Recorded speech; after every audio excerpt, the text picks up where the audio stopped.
ایک مسئلہ ہے جو اس وقت اکثر جوان پوچھتے ہیں، جس کی وجہ سے اکثر جوان پریشان بھی ہے اور وہ مسلسل فون بھی کرتے ہیں اور اس مسئلے کو پوچھتے بھی رہتے ہیں کہ وہ کہتے ہیں کہ ہم ایک غلط کام میں ملوث ہیں۔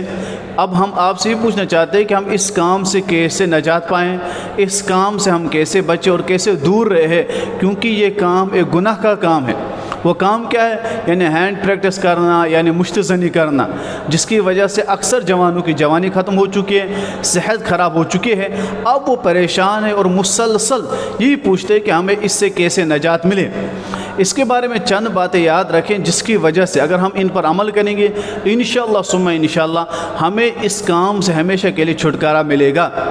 سب سے پہلے یاد رکھیں کہ یہ جو کام ہے یعنی ہینڈ پریکٹس ہے، یہ ایک بدترین گناہ اور بدترین عمل ہے۔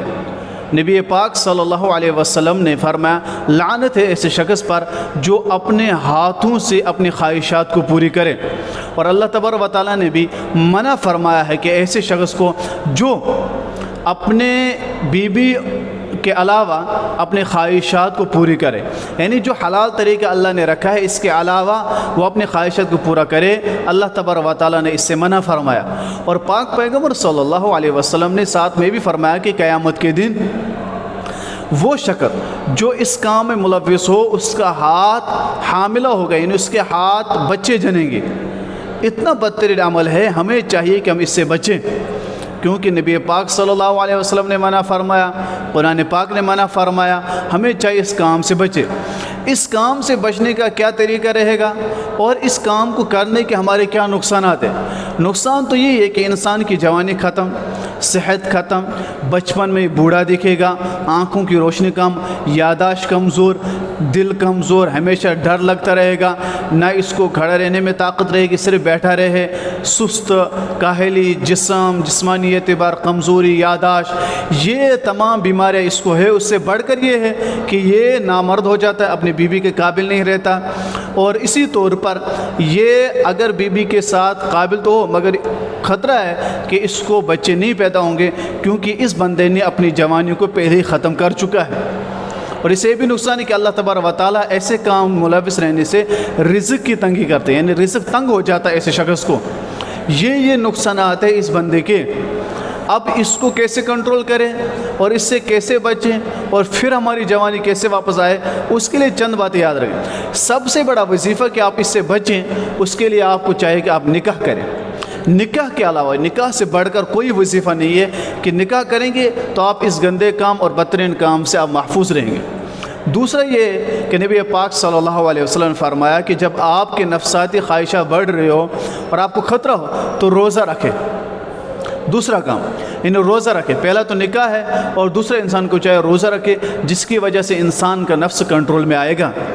تیسرا یہ ہے کہ انسان کو اگر لگ رہا ہے کہ میں اس کام ملوث ہوں، وہ کون کون سی چیزیں ہیں ان سے پرہیز کرے۔ مثلا یہ بندہ اگر تنہائی میں اس کو یہ خیال آتا ہے تو تنہائی کو دور کرے، تنہائی میں نہ بیٹھے۔ اگر یہ انٹرنیٹ پہ ایسی چیزیں چلا رہا ہے کہ جن کی وجہ سے اس کی نفسانی خواہشات بڑھک رہی ہے تو انٹرنیٹ پہ ان چیزوں سے دور رہے، وہ چیزیں نہ دیکھے، قرآن سنے، بیانات سنے، اچھی چیزیں دیکھے، نیوز دیکھے، وہ چیزیں جس کی وجہ سے اس کی خواہشات بڑھکتی ہے ان کو نہ دیکھے، ان سے دور رہے۔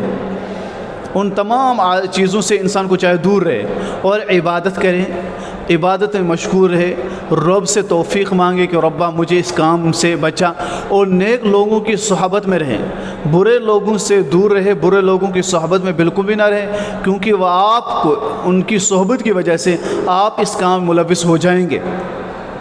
اور ایسے لوگوں کی صحبت اختیار کرے جو نیک ہو، جو آپ کو اس کام سے دور رکھیں۔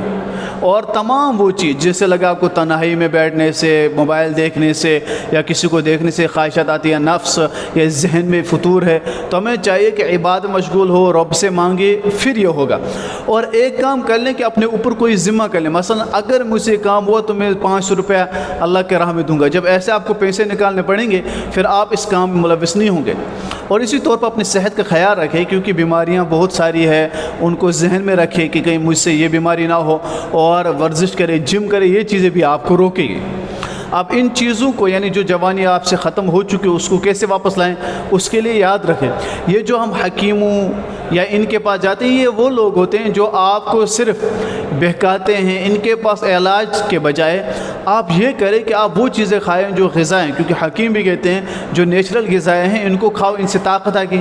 بادام ہے، کھجور ہے، کشمش ہے، اور اسی طرح اخروٹ ہے، ان کو کھایا کریں، پھل فروٹ کھایا کریں، ان سے آپ کے جسم میں طاقت آئے گی۔